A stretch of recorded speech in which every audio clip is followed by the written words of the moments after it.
Aujourd'hui, on va parler de la tenue de Jotaro pendant la partie 4. La partie 4 qui est la meilleure partie, ça je suis même pas ouvert au débat. Déjà juste, faut que je dise un truc important avant de commencer. Même moi, j'avais pas capté, c'est en faisant des recherches que j'ai vu ça.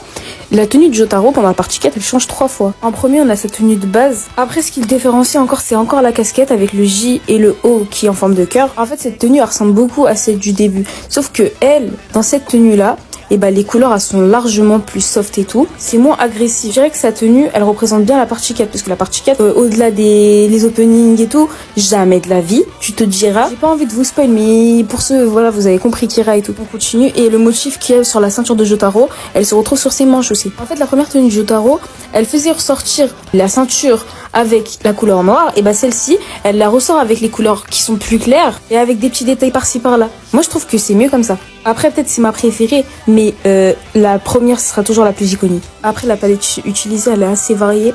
On a du violet, du jaune, du vert. En fait, Jotaro, il passe partout. Je parle pas du nain. Mais à chaque fois, ses vêtements, ils représentent la partie. Si je dis pas n'importe quoi, je crois que quand il change sa tenue, c'était au moment où Josuke lui déforme sa casquette. Au premier épisode. J'espère que ça vous aura plu et la partie 3, normalement, elle sort demain.